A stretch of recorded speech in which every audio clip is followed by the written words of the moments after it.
हे कृष्ण करुणा सिंधो दीनबंधो जगत्पते गोपेश गोपिका कांत राधा कांत नमोस्तुते तप्त कांचन गौरांगी राधे वृंदावनेश्वरी वृषभानुसुते देवी प्रणमामि हरिप्रिये।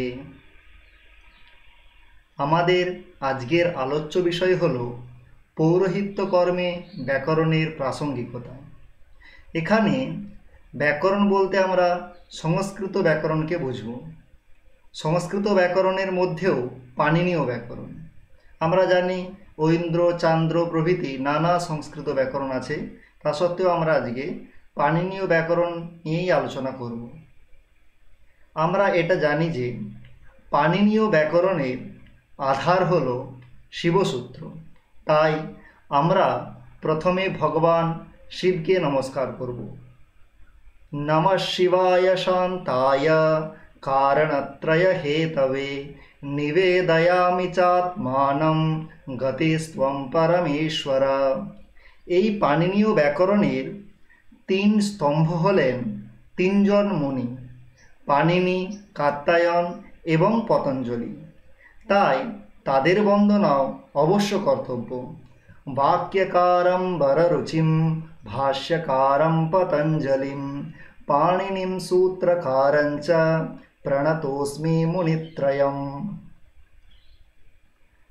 আমাদের মানব জীবনের পুরুষার্থ চতুষ্টয় হল ধর্ম, অর্থ, কাম ও মোক্ষ।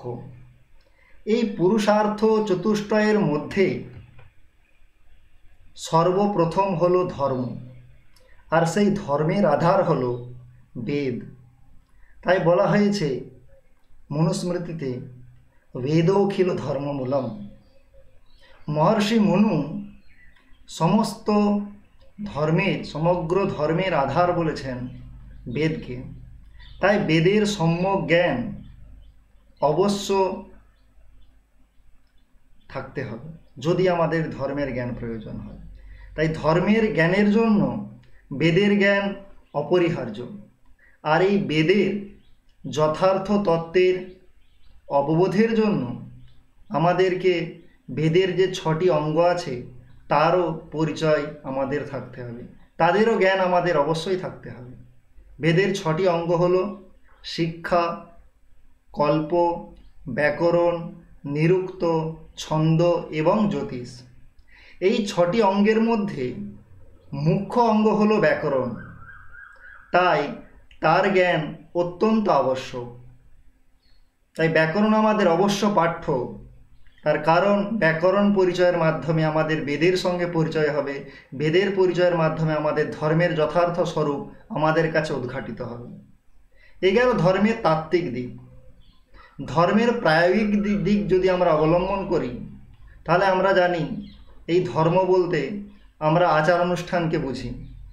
তাই মীমাংসাতে বলা হয় ইয়াগাদিরেব ধর্মঃ, যে যাগ প্রভৃতি, যাগ, যজ্ঞ, পূজা অর্চনা একেই ধর্ম বলা হয়। আর আমরা জানি যাগযজ্ঞ অথবা পূজা অর্চনা মন্ত্রোচ্চারণ বিনা হয় না। আর এই পূজা আমরা যেটা করি তার 3টি পদ্ধতি আমরা বর্তমানে পাই। একটি হলো বৈদিক পদ্ধতি, একটি পৌরাণিক পদ্ধতি, আর একটি তান্ত্রিক পদ্ধতি। এই যে বৈদিক পদ্ধতি, সেখানে বৈদিক মন্ত্র আছে এবং সেগুলি বৈদিক সংস্কৃতে রচিত। আর পৌরাণিক এবং তান্ত্রিক যে মন্ত্রগুলি সেগুলি লৌকিক সংস্কৃতে রচিত। তাই এই সমস্ত মন্ত্রের সুষ্ঠু প্রয়োগের জন্য তাদের অর্থের বোধ এবং তাদের ব্যুৎপত্তি অবশ্য জ্ঞাতব্য। তাই বৈদিক ভাষা, বৈদিক সংস্কৃত ভাষা এবং লৌকিক যে সংস্কৃত ভাষা তার আধার হলো এই ব্যাকরণ। এই শব্দানুশাসন, ব্যাকরণ বলতে শব্দানুশাসন, ব্যাকরণকে শব্দানুশাসন বলা হয়। কেন না ব্যাকরণে শব্দের অনুশাসন করা হয়। এই বৈদিক মন্ত্রে অথবা পৌরাণিক মন্ত্রে অথবা তান্ত্রিক মন্ত্রে যে সমস্ত পদের প্রয়োগ হয় তার ব্যুৎপত্তি, তার অর্থ আমরা কোথা থেকে জানতে পারবো? আমরা তার সেই ব্যাকরণের সাহায্যে জানতে পারবো। তাই ব্যাকরণ আমাদের অবশ্য পাঠ্য। সেই ব্যাকরণের যে তিনজন মুনি আছেন তার মধ্যে মহর্ষি পতঞ্জলি, তার গ্রন্থ মহাভাষ্য, সেই মহাভাষ্য গ্রন্থে এই ব্যাকরণের 5টি প্রয়োজনের কথা বলেছেন। যে ব্যাকরণ কেন পড়তে হবে তার 5টি প্রয়োজন আছে। কি কি? রক্ষা, উহ, আগম, লঘু এবং অসন্দেহ। আমরা একটি একটি করে অংশ নিয়ে আলোচনা করব। তাহলে আমাদের প্রথম অংশ হচ্ছে রক্ষা। রক্ষার জন্যে আমাদেরকে ব্যাকরণ পড়তে হবে। কিসের রক্ষার জন্য? বেদের রক্ষার জন্য। কেন বেদের রক্ষা কিভাবে হবে ব্যাকরণ পড়ার মাধ্যমে? সেখানে পতঞ্জলি বলেছেন, লোপাগম বর্ণ বিকারজ্ঞো হি বেদান সম্যক পরিপালয়িষ্যতি। যিনি লোপ, আগম এবং বর্ণবিকারের যথার্থ জ্ঞাতা, তিনি বেদকে সম্যক রক্ষা করতে পারবেন। এখানে লোপ, আগম, বর্ণবিকার এগুলো হচ্ছে উপলক্ষণ। তার দ্বারা অন্যান্য যে সমস্ত ব্যাকরণের কাজ হয় সেগুলির যে সম্যক জ্ঞাতা হবে সেই বেদকে ঠিকঠাক রক্ষা করতে পারবে। কেন? উদাহরণের সাহায্যে আমাদের বিষয়টি স্পষ্ট হবে। লোপ,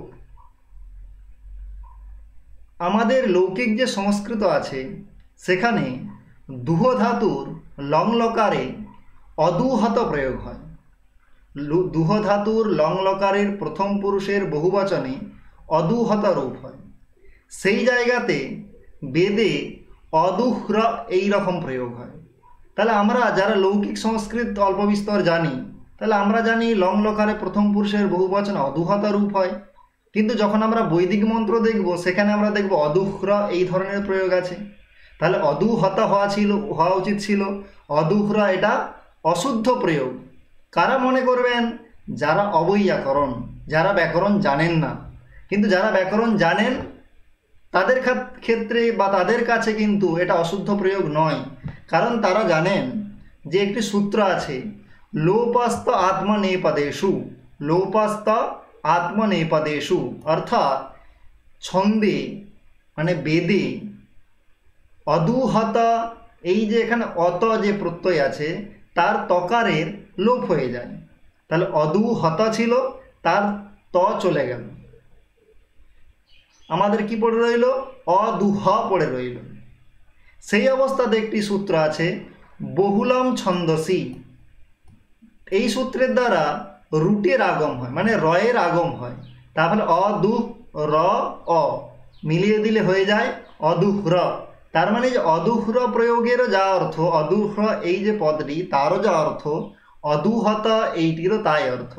বেদে অদুহতা শব্দের স্থানে অদুহ্র প্রয়োগ হয়, এইটি একমাত্র বৈয়াকরণই জানবেন। যার ব্যাকরণের জ্ঞান আছে তিনিই জানবেন। যিনি জানেন না তিনি কি ভাববেন এটি অশুদ্ধ প্রয়োগ, এখানে কোনো কারণে মুদ্রণে দোষ আছে, তাই তিনি কি করতে চাইবেন? সংশোধন করতে চাইবেন। যদি সংশোধন করে দেন যে অদুহ্র এই প্রয়োগটি ভুল, তার স্থানে অদুহত প্রয়োগ হবে, তাহলে কিন্তু বেদের বেদত্ব রক্ষা হবে না। কারণ আমরা জানি বেদের যে সমস্ত মন্ত্র আছে সেখানে আমাদের যে বেদের যে মন্ত্রের পরম্পরা, যে বর্ণের ক্রম, সেখানে কোনো পরিবর্তন করা যায় না, সেখানে কোনো শব্দের পরিবর্তন করা যায় না। যদি করা হয় তাহলে সেখানে সেটার বেদ থাকে না, বেদের বেদত্ব নষ্ট হয়ে যাবে। তাই যে অবৈয়াকরণ সে এটা বুঝতে না পেরে সংশোধন করতে উদ্যত হবে। তার জন্য যাতে আমাদেরও সেই রকম ভুল যাতে না হয় তার জন্য আমাদের ব্যাকরণ পড়তে হবে। তাহলে আমরা জানবো যে এখানে লোপ হয়, এখানে আগম হয়, রুট আসে। আবার কোথাও কোথাও বর্ণ বিকার হয়। বর্ণ বিকার হচ্ছে বর্ণের বিকার হয়, একটি বর্ণের স্থানে আরেকটি বর্ণ আসে। যেমন গৃহ্ণামি, লোকে প্রয়োগ হয় গৃহ্ণামি, গ্রহণ করা অর্থে, সেখানেই বেদে প্রয়োগ হয় গৃহ্ণামি। সূত্র হচ্ছে, বার্তিক হচ্ছে হ্রি গ্রহোর ভস ছন্দসি। এই বার্তিক হ্রি গ্রহ, হ্রি ধাতু এবং গ্রহ ধাতুর যে হকার তার স্থানে ভকার হয়, ভকার আদেশ করে, হকারের স্থানে বকার আদেশ করে। তাহলে গৃহ্ণামি যেখানে প্রয়োগ সেখানে গৃহ্ণামি প্রয়োগ হতে পারে। সেখানে যিনি ব্যাকরণ জানেন না তিনি গৃহ্ণামি বলে তো কোনো প্রয়োগ হয় না, তাহলে এখানে হকারটা ভুল করে ভকার হয়ে গেছে। তাহলে তিনি সংশোধন করতে উদ্যত হবেন, তার ফলে বেদের বেদত্ব বিঘ্নিত হবে। তাই যাতে এরকম আমরা বেদত্বকে যাতে বিঘ্নিত না হয়, যাতে আমরা বেদকে রক্ষা করতে পারি, তার জন্য আমাদেরকে পড়তে হবে ব্যাকরণ। এইটা গেল বৈদিক দিক। এরপর আমরা আসি লৌকিক দিক। লৌকিক দিক কি?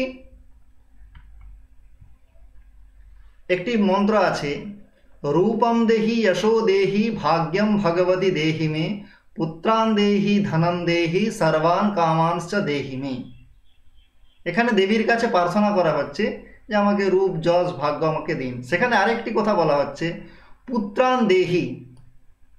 এইটা নিয়ে জানি আমরা অনেক বিতর্ক হয়েছিল। কি বিতর্ক হয়েছিল?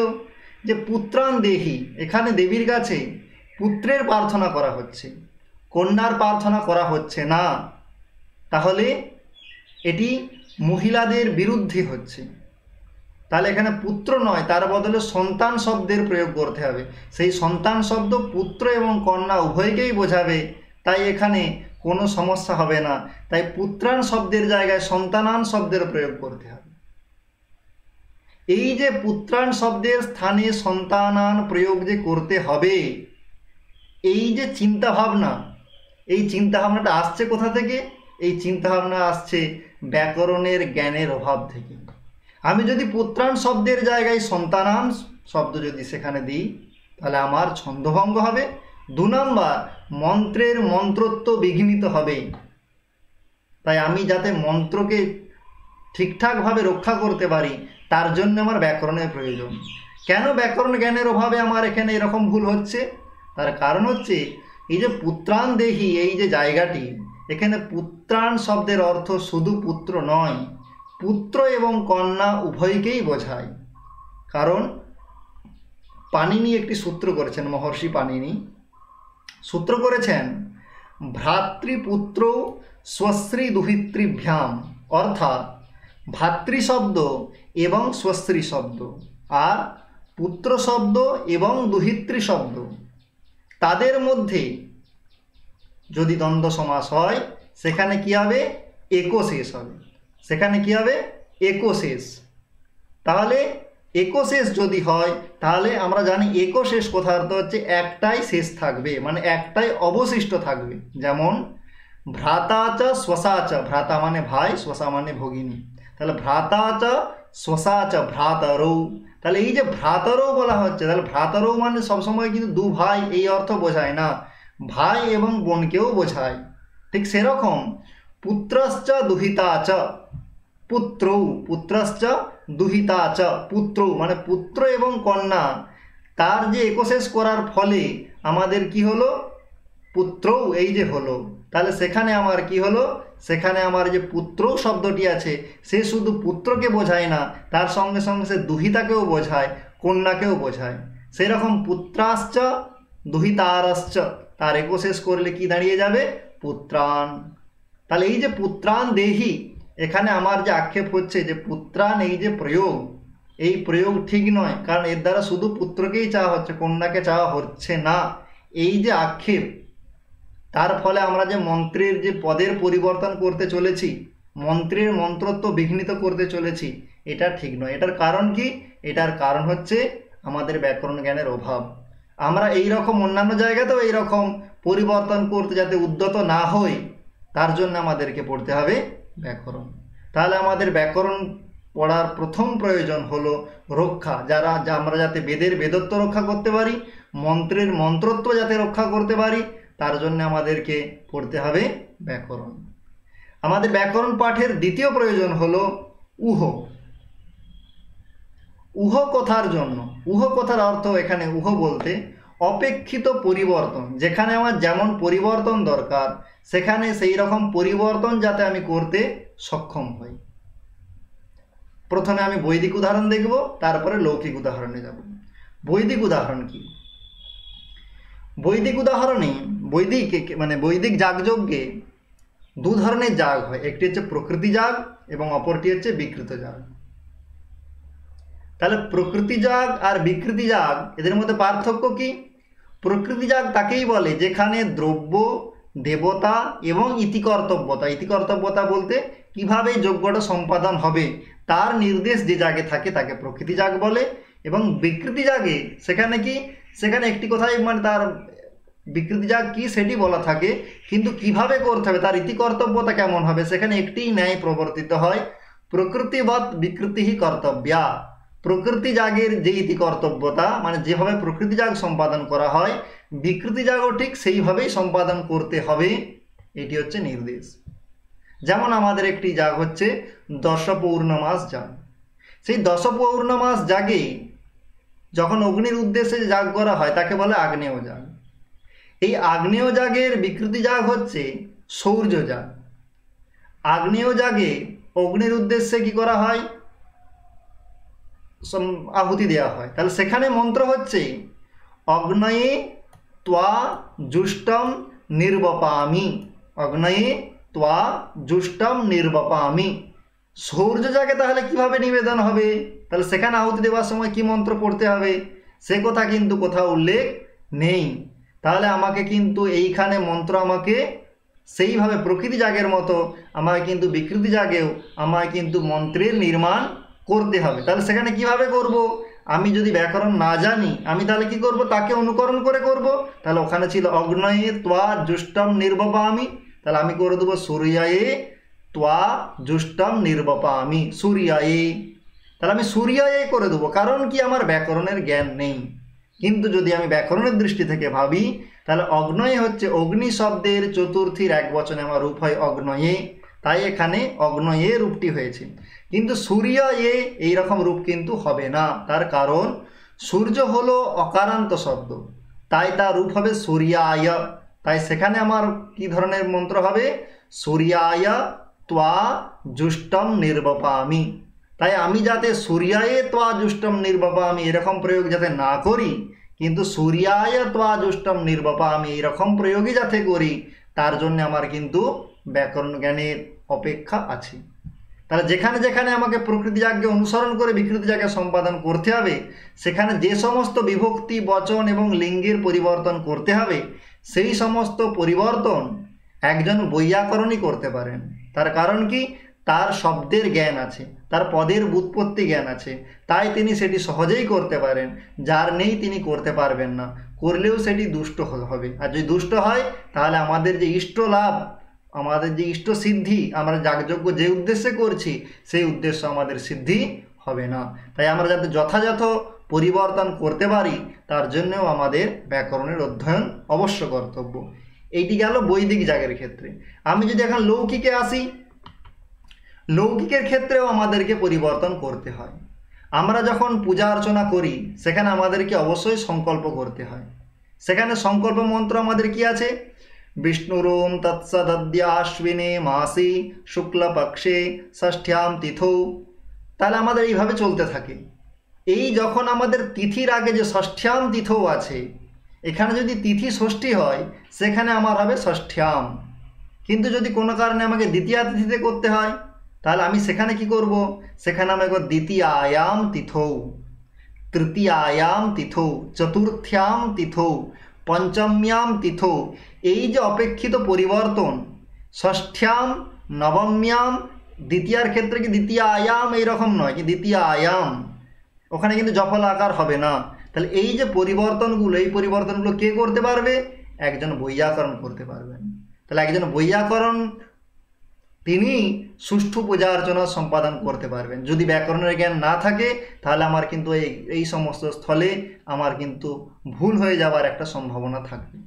আরেকটা আমাদের এখানে গুরুত্বপূর্ণ অংশ হচ্ছে সংকল্পে। আমাদের যখন সংকল্প শেষ হয় সেখানে আমাদেরকে কখনো কখনো করিষ্যামি বলতে হয়, কখনো কখনো করিষ্যে বলতে হয়। তাহলে কখন করিষ্যামি প্রয়োগ আর কখন করিষ্যের প্রয়োগ, যখন আমি নিজের জন্য যাগযজ্ঞ করব তখন করিষ্যে, আর যখন আমি যজমানের জন্য করব তখন আমি কি করব, তখন আমি করিষ্যামি প্রয়োগ করব। তাহলে এই যে ভেদ, নিজের জন্য হলো করিষ্যে, পরার্থে হলে করিষ্যামি। এই যে আত্মনেপদ এবং পরস্ময়, আত্মনে মানে যখন নিজের জন্য করা হয় যেমন আত্মনেপদ, আর যখন পরের জন্য করা হয় তখন পরস্ময় পদ। এই যে ভেদ, কখন এটা করব কখন এটা করব, এর সুষ্ঠু জ্ঞান কার হবে, বৈয়াকরণের থাকবে, যিনি ব্যাকরণ জানবেন তার থাকবে। তাই এই পার্থক্যর সুষ্ঠু জ্ঞানের জন্যও আমাকে কিন্তু ব্যাকরণ জানতে হবে। তাছাড়াও এখানে শুধু লিট লকারে আছে, ক্রি ধাতু লিট লকারে আছে করিষ্যামি করিষ্যে, কোথাও কোথাও লোট লকারেরও প্রয়োগ থাকে। যেমন যদি আমরা ভালো করে খেয়াল করে দেখি, যখন হোমের পরে পূর্ণপাত্রের যখন উৎসর্গ করা হয় তখন সেখানে সংকল্পকার বিষ্ণুর ওম তৎসদ্যা অশ্বিনে মাসি এরকম চলতে থাকে, এবং শেষকালে গিয়ে আমার কি আসে, সম্প্রদদানি সম্প্রদদে। তাহলে কোথায় সম্প্রদদানি আর কোথায় সম্প্রদদে, এইখানেও কিন্তু আদমনেপদ পরশমনেপদের মধ্যে কিন্তু পার্থক্য আছে। তাহলে যখন আমার নিজের জন্য করছি তখন সম্প্রদদে, যখন পরার্থে করছি তখন সম্প্রদদানি। তাহলে কখন আদমনেপদ হবে, কখন পরশমনেপদ হবে, সেটা কিন্তু খেয়াল করতে হবে। আবার দক্ষিণাদানের সময় যখন দক্ষিণাদান হয় সেখানে আমাকে শেষে বলতে হয় সম্প্রদদানি অথবা সম্প্রদদে, এখানেও একই রকম। তারপরে তাছাড়া আমরা যখন উপচার নিবেদন করি তখন আমরা যেমন ওম এতে গন্ধ পুষ্পে, তা এতে গন্ধ পুষ্পে, এই যে আমি বলছি এতে গন্ধ পুষ্পে, এখানে এতে গন্ধ পুষ্পে, যখন গন্ধ এবং পুষ্প একসঙ্গে আমি যখন নিবেদন করছি, কিন্তু যখন পৃথক পৃথক করব, এষঃ গন্ধঃ এতৎ পুষ্পম, তাহলে গন্ধের ক্ষেত্রে এষঃ, পুষ্পমের ক্ষেত্রে এতৎ। এই যে ভেদ, কেন ভেদ হলো, তার কারণ হচ্ছে গন্ধ শব্দ যে পুংলিঙ্গ তার জন্য এষঃ, আর পুষ্প শব্দ হলো ক্লীবলিঙ্গ তার জন্য এতৎ পুষ্পম, এতৎ পুষ্পম। তাহলে এই যে ভেদ জ্ঞান, কোথায় এষঃ হবে, কোথায় এতৎ হবে, কোথায় এতে হবে, এখানে দুটি ছিল বলে এতে, কারণ এষঃ এতো এতে, অথবা এতৎ এতে এতানি, তাহলে আমার কোথায় কোন শব্দের প্রয়োগ হবে, কোথায় কোন পদ উপযুক্ত, তার যথার্থ জ্ঞানের জন্য আমার অবশ্যই ব্যাকরণ জ্ঞানের প্রয়োজন আছে। তাছাড়া আর আমাদের কি করতে হয়, যেমন বলতে হয় এতৎ সচন্দন বিল্বপত্রম শিবায় নমঃ। তাহলে এতৎ সচন্দন বিল্বপত্রম, যখন আমি একটি বিল্বপত্রের নিবেদন করছি তখন কিন্তু এতৎ সচন্দন বিল্বপত্রম। আমি যদি একসঙ্গে অনেকগুলি বিল্বপত্র দিই তখন সেখানে আমার মন্ত্র কী করতে হবে, এতানি সচন্দন বিল্বপত্রানি শিবায় নমঃ। তাহলে এই যে যখন বহু বচন, যখন আমি অনেকগুলো একসাথে, তখন এতানি সচন্দন বিল্বপত্রানি, এই যে আমার এখানে বহু বচন হয়ে যাচ্ছে, এই যথাযথ পরিবর্তন যেখানে যেখানে অপেক্ষিত সেইগুলির জন্য কিন্তু আমাকে অবশ্যই ব্যাকরণ জ্ঞানের প্রয়োজন আছে। তাছাড়াও আমরা অনেক সময় কোনো বড় পূজা না হলেও, মূর্তি পূজা না হলেও, আমরা যখন বাড়িতে অনেক সময় পূজা অর্চনা হয় তখন সে জায়গাতেও আমাদের অনেক সময় ব্যাকরণের অভাবে, ব্যাকরণ জ্ঞানের অভাবে ছোট ছোট কিছু ভুল হয়ে যেতে পারে। যেমন আমরা সচরাচর যেমন রামায় নমঃ, শিবায় নমঃ, কৃষ্ণায় নমঃ করতে করতে আমরা বিষ্ণায় নমঃ করে দিই। তাই বিষ্ণায় নমঃ নয়, কারণ নম শব্দের যোগে চতুর্থী হয়, বিষ্ণু শব্দের চতুর্থী একবচনে কী রূপ হয়, বিষ্ণবে। আবার আমরা করে দিই বিশ্বকর্মায় নমঃ, এরকম ভুল হতে পারে আমাদের, বিশ্বকর্মায় নমঃ। তাই আমাদের এইরকম ভুল যাতে না হয় তার জন্য আমাদের জানতে হবে ব্যাকরণ। আমরা যখন ব্যাকরণ পড়ব তখন জানবো যে বিশ্বকর্মা শব্দের চতুর্থীর একবচনে বিশ্বকর্মায় রূপ হয় না, কিন্তু কী রূপ হয়, বিশ্বকর্মণে। ভগবতায় নমঃ, এরকম যেন আমরা ভুল না করি, ভগবতায় নমঃ হয় না, কিন্তু ভগবতে নমঃ। ব্রহ্মণে নমঃ হয়, ব্রহ্মায় নমঃ হয় না। তাহলে যাতে ব্রহ্মণে নমঃ, এই যাতে আমরা এই ছোট ছোট বিষয়গুলো যাতে আমরা খেয়াল রাখতে পারি, ছোট ছোট বিষয়গুলো যাতে আমরা ভুল আমাদের যাতে না হয়ে যায় কোনো কারণে, তার জন্য আমাদেরকে জানতে হবে ব্যাকরণ। তাহলে যথাযথ যেখানে যেখানে আমার পরিবর্তনের অপেক্ষা আছে, যেখানে পরিবর্তন করতে হবে, সেই জায়গাগুলো আমি যাতে যথাযথ করতে পারি তার জন্য কিন্তু আমার ব্যাকরণের জ্ঞান অনিবার্য। তাহলে আমরা দুটি প্রয়োজন জানলাম, একটি হচ্ছে রক্ষা, দ্বিতীয় হলো উহ, তৃতীয় প্রয়োজন হলো আগম। ব্রাহ্মণেন নিষ্কারণো ধর্ম ষডঙ্গো বেদোধ্যেয় জ্ঞেয়াশ্চ। মহর্ষি পতঞ্জলি বলছেন যে ব্রাহ্মণ মাত্রের, তিনি যদি ব্রাহ্মণ হন, নিষ্কারণ মানে কারণ ছাড়াই, তার ধর্ম কি, ষডঙ্গ বেদের অধ্যয়ন এবং জ্ঞান। ষডঙ্গ মানে ছটি অঙ্গ সমেত, ছটি অঙ্গ সহিত বেদের অধ্যয়ন অবশ্য কর্তব্য। সেখানে কোনো কারণের দরকার হয় না, কোনো কারণ লাগবে না, বিনা কারণেই। তার কারণ কি, কারণ এই ষডঙ্গ সহিত বেদের অধ্যয়ন হচ্ছে ব্রাহ্মণের নিত্য কর্তব্য। আর নিত্য কর্তব্য আমরা জানি, নিত্য কর্তব্যের ক্ষেত্রে যদি না করা হয় তাহলে আমাদের পাপ হয়। অকরণে প্রত্যবায়, এটা যদি না করা হয় তাহলে আমাদের পাপ হবে। যেমন আমাদের নিত্য সন্ধ্যা বন্দনা যে থাকে, সন্ধ্যা বন্দন যদি আমরা না করি আমাদের যেমন পাপ হয়, ঠিক সেই রকম যদি আমরা নিত্য ষড়ঙ্গ বেদের অধ্যয়ন যদি না করি, ষড়ঙ্গ সহিত যদি বেদের অঙ্গ না করি, অধ্যয়ন না করি, তাহলে আমাদের কি হবে? পাপ হবে। তাই যাতে পাপী না হই, যাতে আমাদের পাপ বৃদ্ধি না হয়, তার জন্য আমাদের কিন্তু কোনো কারণ ছাড়াই আমাদেরকে 6টি অঙ্গ সহিত বেদের অধ্যয়ন করতে হবে। 6টি অঙ্গ কি কি আমরা আগেই বলেছি, শিক্ষা, কল্প, ব্যাকরণ, নিরুক্ত, ছন্দ এবং জ্যোতিষ। আর ষড়ঙ্গের মধ্যে মুখ্য হচ্ছে ব্যাকরণ, তাই ব্যাকরণ অবশ্য পাঠ্য। এখানে একটি শঙ্কা হতে পারে যে বেদে তো ব্রাহ্মণ, ক্ষত্রিয় এবং বৈশ্য 3 বর্ণেরই অধিকার আছে, তাহলে এখানে শুধুমাত্র কেন ব্রাহ্মণের কথা কেন বলা হলো, বা ক্ষত্রিয় বৈশ্য এনাদের কথা বলা হলো না কেন? সেখানে মহাভাষ্যের টিকাকার, ছায়া টিকাকার, তিনি একটি স্মৃতির উদ্ধৃতি দিয়েছেন। কি বলেছেন? কলৌ ন ক্ষত্রিয়া সন্তি কলৌ ন বৈশ্য জাতয়ঃ ব্রাহ্মণাশ্চৈব শূদ্রাশ্চ কলৌ বর্ণদ্বয়ম স্মৃতম। তিনি বলছেন যে কলিকালে 2টি বর্ণই আছে, একটি হচ্ছে ব্রাহ্মণ আর একটি হচ্ছে শূদ্র। ব্রাহ্মণাশ্চৈব শূদ্রাশ্চ কলৌ, কলিকালে বর্ণদ্বয়ম স্মৃতম, 2টি বর্ণই আছে। কেন? কলৌ ন ক্ষত্রিয়াঃ সন্তি, কলিতে কেউ ক্ষত্রিয় নয়। কলৌ ন বৈশ্য জাতয়ঃ, কলিতে বৈশ্য জাতীয় নেই, শুধু কলিতে 2টি বর্ণই আছে, একটি যে ব্রাহ্মণ বর্ণ আর একটি হলো শূদ্র বর্ণ। তাই এখানে যে ব্রাহ্মণের কথা বলা হয়েছে, ব্রাহ্মণের দ্বারা ব্রাহ্মণ, ক্ষত্রিয় এবং বৈশ্য 3 বর্ণেরই কিন্তু নিত্য কর্তব্য হচ্ছে ষড়ঙ্গ বেদের অধ্যয়ন এবং তার জ্ঞান। তাই এই আগম বলার আমাদের প্রতিদিন আমাদের বেদের অধ্যয়ন করতে হবে। ষড়ঙ্গের মানে 6টি অঙ্গের সহায়তা নিয়ে আমাদের কিন্তু বেদের অধ্যয়ন অবশ্য কর্তব্য। তাহলে এটি হলো আমাদের 3য় প্রয়োজন। এখানে একটি কথা খেয়াল রাখতে হবে, এইখানে যে আগম, এটি প্রয়োজন বলতে, প্রয়োজন কথার সচরাচর আমরা অর্থ বুঝি ফল, কিন্তু আগমের ক্ষেত্রে এখানে প্রয়োজন বলতে ফল বোঝানো হচ্ছে না। প্রয়োজন শব্দের অর্থ এখানে প্রবর্তক। প্রবর্তক মানে এই যে বচন, এই বচনই আমাদেরকে প্রবৃত্ত করে যে আমাদের ব্যাকরণ অবশ্যই পড়তে হবে, তাতে কোনো ফল থাকুক বা না থাকুক, ফল অবশ্যই আছে। যদি নাও থাকে তা সত্ত্বেও আমাদের নিত্য কর্তব্য এটা, নিত্য কার্য এটা, তাই আমাদেরকে এটা অবশ্যই করতে হবে বলে পতঞ্জলি বললেন। চতুর্থ প্রয়োজন যে লঘু, অর্থাৎ লাঘবের জন্য ব্যাকরণ অধ্যয়ন করতে হবে। লাঘব বলতে কি ধরনের লাঘবের কথা বলা হচ্ছে? আমরা জানি ব্রাহ্মণের 6টি কর্তব্য। কি কি? অধ্যয়ন, অধ্যাপন, যজন, যাজন, দান এবং প্রতিগ্রহ। তাহলে আমি যদি ব্রাহ্মণ হই, আমার অধ্যয়ন অবশ্য কর্তব্য, তার সঙ্গে সঙ্গে অধ্যাপন অবশ্য কর্তব্য। আমি যদি সংস্কৃত ভাষাকে আয়ত্ত করতে চাই, অথবা অন্য শাস্ত্রদেরকে আমি যদি আয়ত্ত করতে চাই, বেদের যথার্থ তত্ত্ব যদি আমি আয়ত্ত করতে চাই, তাহলে আমাকে সংস্কৃতের ভাষা জ্ঞান অবশ্যই প্রয়োজন।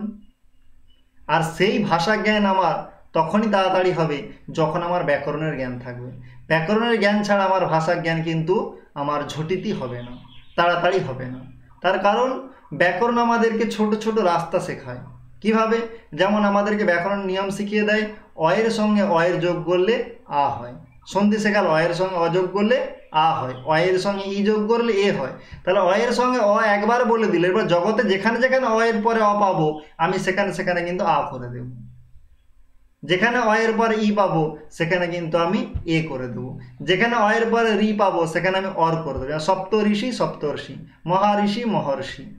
তাহলে এই যে আমাকে এবার একটা জিনিস শিখিয়ে লাঘবে অতি সহজেই আমাকে একটি ট্রিক শিখিয়ে দেওয়া হলো, তার সাহায্যে আমি কিন্তু বাকিগুলি কিন্তু সহজেই নির্মাণ করে নিতে পারবো।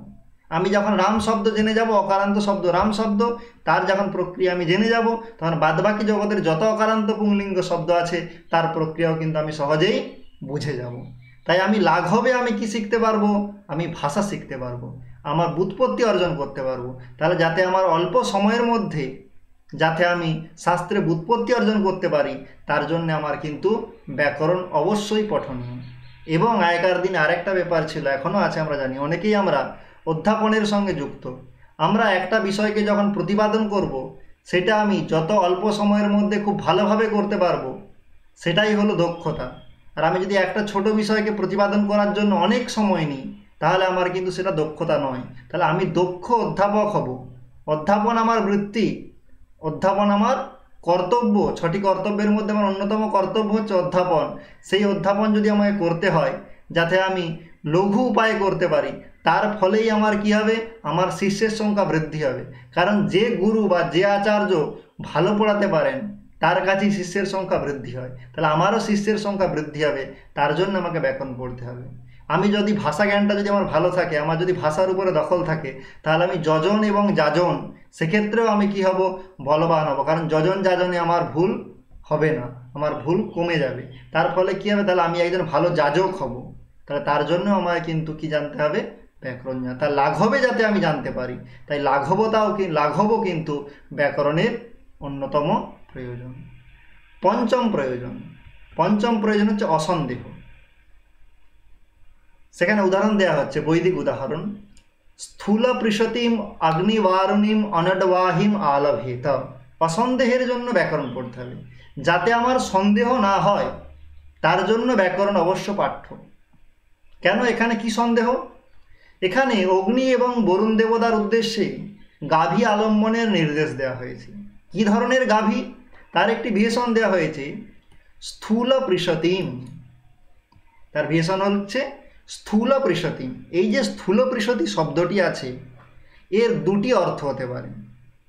স্থূল পৃষতিম, এখানে যদি আমি কর্মধারায় সমাস স্বীকার করি, স্থূলা চ আসৌ পৃষতি চ স্থূল পৃষতি। স্থূল মানে বৃহৎ, পৃষতি মানে বিন্দু অথবা চিহ্ন, যে অনেক গরুর গায়ে গোল গোল ছোপ ছোপ দাগ হয়, সেগুলোকে পৃষতি বলে। তাহলে স্থূল পৃষতি যে গাভী, মানে যে গাভীর গায়ে বড় বড় এই বিন্দুর মতো যে চিহ্নগুলো আছে, সেগুলো যেই চিহ্নগুলো বড় বড়, সেই ধরনের গাভীর আলম্বন করতে হবে। এটা একটা অর্থ হতে পারে। আরেকটা, স্থূল পৃষতি এখানে যদি বহুব্রীহি সমাস হয়, তাহলে কিন্তু অর্থ পাল্টে যাবে। সেখানে কি অর্থ হয়ে যাবে, স্থূলা পৃষতি ইয়স্যাহ সা। তাহলে স্থূলা চাষও পৃষতি মানে হচ্ছে, আগে যে কর্মধারয় ছিল, সেখানে অর্থ হয়েছিল যে গাভী স্থূল এবং তার পৃষতি আছে। দ্বিতীয় ক্ষেত্রে কি অর্থ, যখন বহুব্রীহি অর্থ, তখন কি হচ্ছে, যখন বহুব্রীহি স্বীকার করা হচ্ছে, তখন অর্থ যে স্থূলা পৃষতি ইয়স্যাহ সা। স্থূলা পৃষতি মানে যার পৃষতিগুলোই, যার বিন্দুগুলোই বড় বড়, সেই ধরনের গাভী। আরেকবার, আমাদের এখানে দুটি সমাস হতে পারে, একটি কর্মধারয় সমাস আর একটি বহুব্রীহি সমাস। যদি কর্মধারয় সমাস হয়, তাহলে সেখানে কি হবে, কর্মধারয় সমাসের ক্ষেত্রে অর্থ হবে স্থূলা চাষও পৃষতি চ, মানে যার যে স্থূল এবং যার গাত্রে পৃষতি আছে, সেই ধরনের, মানে বিন্দু স্থূল গাভী এবং পৃষতি গাভী মানে বিন্দুযুক্ত গাভী, তার আলম্বন করতে হবে। যদি বহুব্রীহি অর্থ ধরি, তখন কি হবে, যদি বহুব্রীহি অর্থ স্বীকার করি, যদি বহুব্রীহি সমাস স্বীকার করি, সেক্ষেত্রে স্থূলা পৃষতি ইয়স্যাহ সা, মানে যার পৃষতিগুলো, বিন্দুগুলো স্থূল, মানে তার দেহ স্থূল নয়, কিন্তু তার বিন্দুগুলোই স্থূল, মানে বিন্দুগুলোর আকারেই বড়, তাহলে সেই ধরনের অনডবাহীর আলম্বন করতে হবে। তাহলে এখন দুটো অর্থই হতে পারে। তাহলে অর্থের নির্ণয় কিভাবে হবে, কর্মধারায় সমাস হবে না বহুব্রীহি সমাস হবে, সে নির্ণয় আমাদেরকে স্বর থেকে করতে হয়। আমরা জানি বৈদিক মন্ত্রে স্বর থাকে। তাহলে সেইখানেই যদি অন্তদাত্ত থাকে, যদি অন্ত যে বর্ণ, সে যদি উদাত্ত হয়, যে স্থূল পৃষতিম যে দীর্ঘইকার আছে, সে যদি উদাত্ত হয়, স্থূল পৃষতিম যদি উদাত্ত হয়, সেক্ষেত্রে আমাকে কর্মধারায় সমাস স্বীকার করতে হবে। তার কারণ আমাদের সূত্র আছে সমাসস্য, যে কর্ম তৎপুরুষ সমাসের ক্ষেত্রে তৎপুরুষ সমাস অন্তদাত্ত হয়। আর যদি এখানে বহুব্রীহি স্বীকার করা হয়, তাহলে সেখানে কিন্তু পূর্বপদ প্রকৃতি স্বর হবে, মানে স্থূল শব্দের যে স্বর, সেই স্বর কিন্তু পূর্বপদের যে প্রকৃতি স্বর, সেই স্বরই হবে। তাহলে যদি পূর্বপদ প্রকৃতি স্বর থাকে, তাহলে জানবো এখানে বহুব্রীহি আছে। আর যদি অন্তদাত্ত থাকে, তাহলে আমি জানবো এখানে তৎপুরুষ আছে। তাহলে অন্তদাত্ত থাকলে তৎপুরুষ ধরতে হবে, আর পূর্বপদ প্রকৃতি স্বর থাকলে বহুব্রীহি ধরতে হবে। এই যে জ্ঞানটি, এই জ্ঞানটি কার থাকবে, যিনি ব্যাকরণ পড়েছেন তিনি জানবেন। যদি অন্তদাত্ত থাকে, তাহলে সেখানে তৎপুরুষ সমাস স্বীকার করতে হয়, আর যদি পূর্বপদ প্রকৃতি স্বর থাকে, তাহলে বহুব্রীহি স্বীকার করতে হয়। কারণ দুটির অর্থ আকাশ পাতাল পার্থক্য। আর আমাকে যথার্থ গাভীরই আলম্বন করতে হবে। সেই গাভী এরকম হতে পারে যে স্থূলা এবং যার মানে বিন্দু আছে, যে তার দেহ স্থূল এবং তার বিন্দুযুক্ত এরকম গাভীর আলম্বন হবে, এটাও অর্থ হতে পারে। আবার কি, যে গাভীর পৃষতিগুলোই স্থূল, মানে দেহ স্থূল না হলেও চলবে। তাহলে যথার্থ অর্থ আমাকে জেনে আমাকে আলম্বন করতে হবে। তার জন্য যথার্থ তত্ত্বের আবিষ্কার করতে হলে যথার্থ তত্ত্বের অববোধের জন্য আমার কি প্রয়োজন? আমার প্রয়োজন স্বরক জ্ঞান, এবং এই স্বরের জ্ঞান আমাদের ব্যাকরণ থেকেই হতে পারে। তাই অসন্দেহের জন্যেও আমাদের কিন্তু ব্যাকরণ অবশ্য পাঠ্য। এই অসন্দেহের ক্ষেত্রে আমরা যে আমরা রক্ষার জন্য যে উদাহরণ দিয়েছিলাম পুত্রান দেহি, এটাও কিন্তু আমরা বলতে পারি। পুত্রান দেহি কেন বলতে পারি?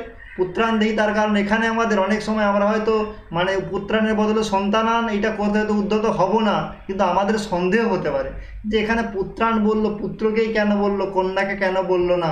তাহলে আমাদের এই ধরনের সন্দেহ হতে পারে। সেই সন্দেহের নিবারণ কার দ্বারা হতে পারে? সেই সন্দেহের নিবারণ হতে পারে ব্যাকরণের দ্বারা।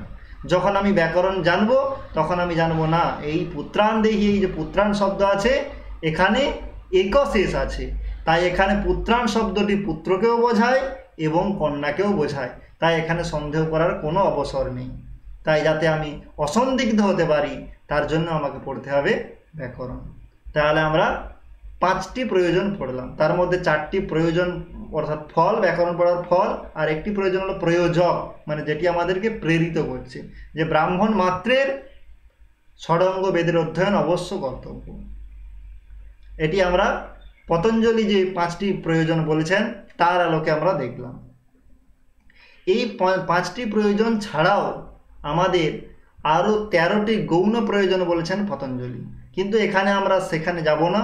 আমাদের যতটি পৌরোহিত্য কর্মের জন্য প্রয়োজন আমি সেগুলিই বলবো, বাদবাকি বিষয়ে আর যাব না। তারপরে আমাদের আসছে আরও কেন ব্যাকরণ পড়তে হবে। এখানে বলা হচ্ছে স্বর এবং বর্ণের যথাযথ উচ্চারণের জন্য আমাকে পড়তে হবে ব্যাকরণ। কারণ কি, যদি আমি স্বর এবং বর্ণের যদি যথাযথ উচ্চারণ না করি তাহলে সেখানে যজমানের উপকারের জায়গায় অপকার হয়ে যাবে, যজমানের ক্ষতি হয়ে যাবে। কি বলা হচ্ছে, বুঝে দুষ্টঃ শব্দঃ স্বরতো বর্ণতো বা মিথ্যা প্রযুক্ত নতমর্থমাহ সবাগ বজ্র যজমানম হিনস্তি যথেন্দ্র শত্রু স্বরতোপরাধা। বুঝে দুষ্ট শব্দ, সব যে দুষ্ট মানে দোষযুক্ত শব্দ কি কি থেকে হতে পারে দুষ্ট? স্বরতঃ বর্ণতঃ, স্বর এবং বর্ণের যথাযথ যদি উচ্চারণ না করা হয় তাহলে সেখানে শব্দ দুষ্ট হয়ে যেতে পারে। মিথ্যা প্রযুক্ত মানে যথাযথভাবে যদি প্রযুক্ত নয়, ন তম অর্থমাহ, সেটি সেই অর্থের প্রতিপাদন করবে না যে অর্থ প্রতিপাদনের আমার ইচ্ছা আছে। তাহলে আমি যদি ঠিকঠাক বর্ণের উচ্চারণ না করি, ঠিকঠাক স্বরের প্রয়োগ যদি না করি, স্বরের উচ্চারণ না করি, তাহলে কিন্তু আমার অভীষ্ট ফললাভ হবে না, উপরন্তু ক্ষতিও হতে পারে। এখানে একটি দৃষ্টান্ত দেওয়া হচ্ছে, যথেন্দ্র শত্রু স্বরতোপরাধা, যথা ইন্দ্র শত্রু এখানে স্বরের অপরাধ হওয়ার ফলে যে বিপরীত ফল হয়েছিল ঠিক সেরকম। কীরকম সেই ফল? শতপথ ব্রাহ্মণে আমরা একটি আখ্যান পাই যে মহর্ষি ত্বষ্টার পুত্র ছিলেন বিশ্বরূপ। সেই বিশ্বরূপের 3টি মাথা এবং 6টি চোখ ছিল। সেই বিশ্বরূপের 3টি মুখ ছিল আর 6টি চোখ ছিল। তাহলে সে 3টি মুখ দিয়ে, একটি মুখ দিয়ে সে দেবতাদের সঙ্গে সমপান করত, অপর মুখ দিয়ে মানে দ্বিতীয় মুখ দিয়ে সে অসুরদের সঙ্গে সুরাপান করত, তৃতীয় মুখ দিয়ে সে স্বাভাবিক যে প্রাণীকুল তাদের যে খাবার সেই খাবার গ্রহণ করত। এই বিশ্বরূপ যজ্ঞের যে হবি সে দেবতাদের দিত, কিন্তু লুকিয়ে সে অসুরদেরও দিত। এই কথাটি যখন ইন্দ্র জানতে পারেন যে বিশ্বরূপ লুকিয়ে অসুরদেরও হবি প্রদান করে থাকে, সেটা জানার পরে ক্রুদ্ধ হয়ে সে বিশ্বরূপের বধ করে দেন দেবরাজ ইন্দ্র। এবং দেবরাজ ইন্দ্র যখন বিশ্বরূপকে বধ করে দিলেন, তার ফলে স্বাভাবিকভাবে তার পিতা ত্বষ্টা খুবই ক্রুদ্ধ হলেন, এবং ক্রুদ্ধ হয়ে তিনি কী করলেন, যাতে ইন্দ্রের কি হয়, যাতে ইন্দ্রের ক্ষমতা কমে যায়, সেজন্য তিনি কি করলেন, সোমযাগ শুরু করলেন, যাতে ইন্দ্রের কি হয়ে যায়, ক্ষমতা কমে যায়। কেন? ক্ষমতা খর্ব করার জন্য কি করলেন? ইন্দ্র হলেন সোমযাগের প্রধান দেবতা। সেই প্রধান দেবতাকে তিনি যখন সোমযাগ শুরু করলেন, তখন সেখানে ইন্দ্রকে ছাড়াই, ইন্দ্রের আহ্বান ছাড়াই তিনি যাগ শুরু করলেন। সেখানে তিনি কি করলেন? ইন্দ্রের আহ্বান করলেন না, তিনিই প্রধান দেবতা, তা সত্ত্বেও তিনি তাকে কি করলেন না? আহ্বান করলেন না। তখন ইন্দ্র বুঝলেন, যদি আমাকে ছাড়াই ত্বষ্টা তার যাগ সুষ্ঠুভাবে সম্পাদন করতে পারেন, তাহলে আমাকে আর কেউ সেই যজ্ঞে ডাকবে না। তাই তিনি ত্বষ্টার যজ্ঞ ভঙ্গ করার জন্য তিনি বলপূর্বক তার যে সোম ছিলেন সেটা তিনি পান করলেন।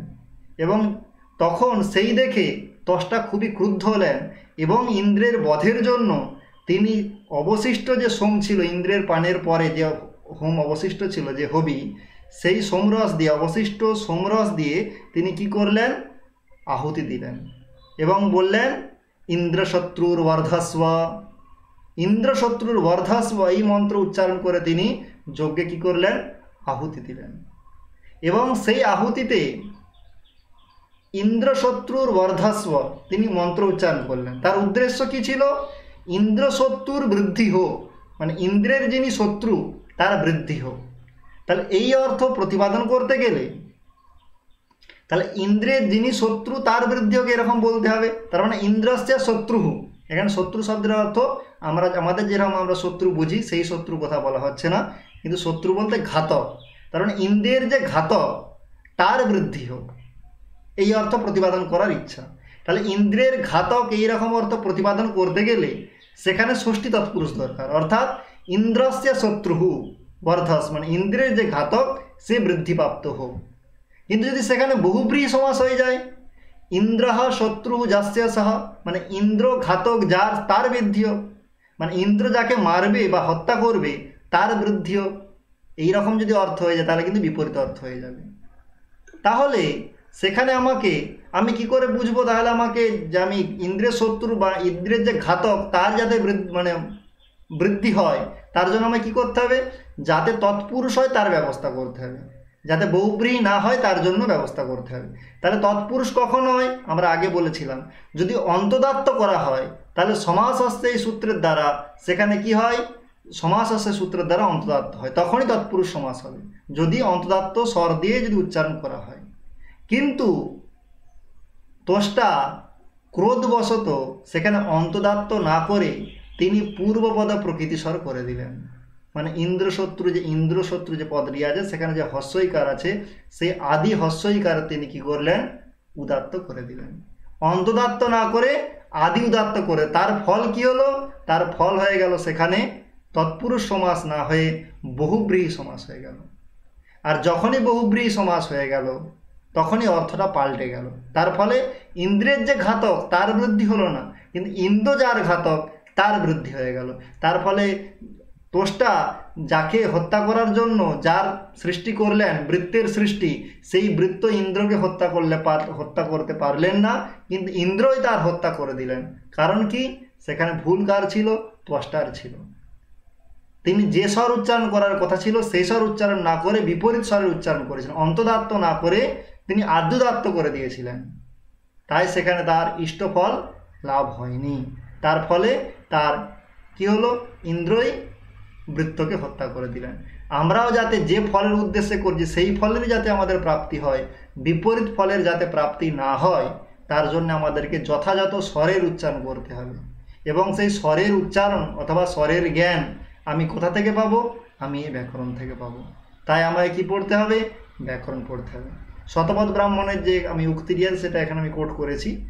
অথো ইয়ৎ অব্রবীত ইন্দ্রশত্রুর বর্ধস্ব ইতি তস্মাদু হৈনম ইন্দ্র এব জঘান। যে বলেছিলেন ইন্দ্রশত্রুর বর্ধস্ব, তার ফলে ইন্দ্রই ওনাকে হত্যা করেছিলেন। কেন করেছিলেন?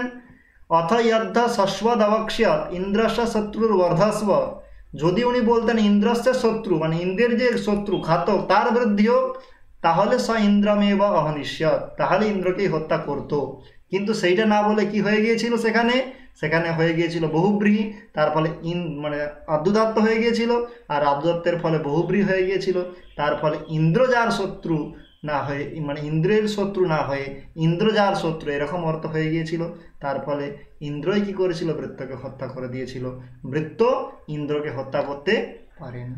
তাই আমাদের যাতে ইষ্ট ফল লাভ হয় তার জন্য আমাদেরকে স্বরের যথাযথ উচ্চারণ করতে হবে, যথাযথ প্রয়োগ করতে হবে। তার জন্য কি পড়তে হবে, ব্যাকরণ পড়তে হবে। এ প্রসঙ্গে একটি কথা মানে অবশ্যই স্মরণীয়, যে আমাদের বঙ্গদেশে একটা পরম্পরা দেখা যায়, অনেক সময় আমাদের স্বরজ্ঞানের জ্ঞানের মানে আমরা যারা স্বস্বর পাঠ আমরা শিখিনি, তাহলে আমাদের জন্য কি কোনো উপায় নেই? তার জন্য শাস্ত্রে কিন্তু নির্দেশ আছে যে যেখানে স্বস্বর পাঠ যদি কোনো কারণে না করা যায়, সেখানে একশ্রুতি পাঠও করা যায়। একশ্রুতি স্বরের বিধান হয়েছে এই পাণিনীয় সূত্রে। যজ্ঞ কর্মণি অজপ নিমুখ সামসু। অজপ মানে জপ, অজপ মানে জপ ভিন্ন, নিউঙ্খ ভিন্ন এবং সাম ভিন্ন। অর্থাৎ জপ বাদ দিয়ে, নিউঙ্খ মানে ষোড়শা ওঙ্কার তার উচ্চারণ বাদ দিয়ে, সাম অর্থাৎ সামগান এই তিনটি জায়গা বাদ দিয়ে বাদবাকি জায়গায় একশ্রুতি স্বর করা যেতে পারে। একশ্রুতি স্বর মানে যেখানে একটাই শ্রুতি, কোনো উদাত্ত অনুদাত্ত বা স্বরিত কোনোটাই করা হবে না, কিন্তু হ্রস্ব দীর্ঘ এবং প্লুত এই তিন মাত্রারই কিন্তু যথাযথ উচ্চারণ, তিনটি বর্ণেরই কিন্তু যথাযথ উচ্চারণ করতে হবে। হ্রস্বের এক মাত্রা, দীর্ঘের দ্বিমাত্রা, প্লুতের তিন মাত্রা, এই তিনটি ঠিক রাখলে, হ্রস্ব দীর্ঘ প্লুতের উচ্চারণ যথাযথ রাখলেই হবে। সেখানে স্বস্বর পাঠ না করলেও চলবে, কিন্তু সেখানে তিনটি জায়গা মানে জপ, নিউঙ্খ এবং সাম, অর্থাৎ জপের ক্ষেত্রে, ষোড়শঙ্কারের উচ্চারণের ক্ষেত্রে এবং সামের ক্ষেত্রে কিন্তু আমাকে স্বস্বর উচ্চারণই করতেই হবে। কিন্তু বাদবাকি যে সমস্ত ক্ষেত্র আছে সেখানে একশ্রুতি পাঠ করলেও কোনো সমস্যা নেই। বিভাষা ছন্দসী বলে সূত্র যেখানে আছে, সেখানে নাগেশ তার লঘু শব্দেন্দু শেখর ব্যাখ্যায় বলেছেন যে একশ্রুতি স্বর করলেও চলবে, কিন্তু এখানে একটি বিশেষ পার্থক্য আছে। স্বস্বর পাঠ করলে সেখানে স্বরোচ্চারণের ফলে যে অধিক ফললাভ হয়, সেই ফললাভ হবে না। কিন্তু তার মানে যজ্ঞের ইষ্ট অর্থলাভ হবে না বা ইষ্ট সিদ্ধি হবে না এরকম নয়, কিন্তু যে স্বরোচ্চারণের ফলে যে অধিক ফললাভ, সেই অধিক ফললাভ কিন্তু হবে না। কিন্তু আমরা চাইব যে আমাদের অধিক ফললাভ হোক, তাই অধিক ফললাভের জন্য আমাদের স্বরের জ্ঞান এবং স্বরপাঠ দুটোই আমাদের প্রয়োজন। তার জন্য আমাদেরকে পড়তে হবে ব্যাকরণ। এরপরে আমরা আসব উচ্চারণের দিকে। উচ্চারণ বিধি, যে যথাযথ বর্ণের উচ্চারণ করতে হবে, যদি না করা হয় তাহলে কি হবে? একটি পতঞ্জলি খুব সুন্দর উদাহরণ দিয়েছেন, বলছেন তে সুরা হেলয় হেলয় ইতি কুর্বন্তঃ পরা বভূবুঃ তস্মাৎ ব্রাহ্মণেন নাম লেছিতবৈ নাপভাষিতবৈ। বলছেন অসুরা যখন যজ্ঞ করেছিলেন সেখানে হে রায়া না বলে তিনি হে লয়া এরকম বলেছিল। কারা? অসুরেরা। রকারের স্থানে লকারের উচ্চারণ করেছিল, তার ফলে তারা কি হয়েছিল? যুদ্ধে পরাজিত হয়ে গিয়েছিল। তাহলে যথাযথ যদি উচ্চারণ না করা হয় তাহলে আমার কিন্তু ইষ্ট ফল সিদ্ধি হবে না, অভীষ্ট ফললাভ হবে না। তাই আমার যাতে অভীষ্ট ফললাভ হয় তার জন্য আমাকে যথাযথ উচ্চারণও করতে হবে। তাই পতঞ্জলি বলছেন তস্মাৎ, তাই ব্রাহ্মণেন নাম লেছিতবৈ নাপভাষিতবৈ। তাই ব্রাহ্মণ কখনোই অপভাষা বলবে না। অপভাষা মানে এখানে অযথার্থ উচ্চারণ করবেন না, যথাযথ উচ্চারণ বিধি মেনেই তিনি উচ্চারণ করবেন। যে কণ্ঠবর্ণ তার কণ্ঠে উচ্চারণ করবেন, যে তালব্য বর্ণ তার তালুতে উচ্চারণ করবেন, যার মূর্ধায় উচ্চারণ স্থান তাকে মূর্ধায় উচ্চারিত করবেন। যেমন আমরা জানি তিনটি স আছে, স স স, তিনটি সকার, একটি দন্তীয় সকার, একটি মূর্ধন্যীয় সকার আর একটি তালব্য সকার। যার যেখানে উচ্চারণ স্থান আমাকে সেভাবেই উচ্চারণ করতে হবে, তার ফলেই আমার ইষ্টার্থ সিদ্ধি হবে। আমি উচ্চারণ যথাযথ করতে পারবো, তার জন্য আমায় কি পড়তে হবে? ব্যাকরণ। এখানে আরও একটি আখ্যান এই প্রসঙ্গে বলা যেতে পারে। পতঞ্জলি একটি আখ্যান বলেছেন যে জর্বানা তর্বানা নামে দুজন ঋষি ছিলেন। সেই যে দুজন ঋষি ছিলেন, সেই দুজন ঋষি যদ্বানহ তদ্বানহ এর স্থানে তারা কি বলতেন? ইয়র্বানহ তর্বানহ। তাহলে এটা তো ঠিকঠাক উচ্চারণ হলো না, তাহলে তাদের যজ্ঞের ফল লাভ হতো না?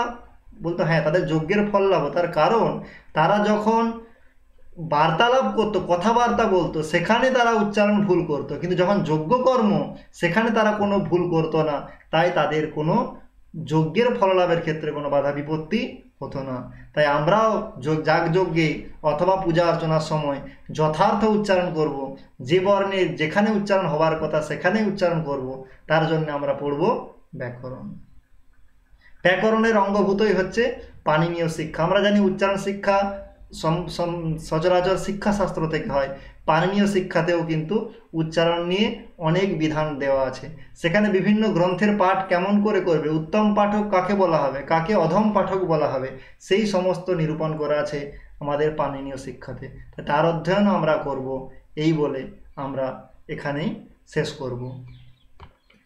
सर्वे भवन्तु सुखिनः, सर्वे सन्तु निरामयाः, सर्वे भद्राणि पश्यन्तु, मा कश्चित् दुःखभाग् भवेत्।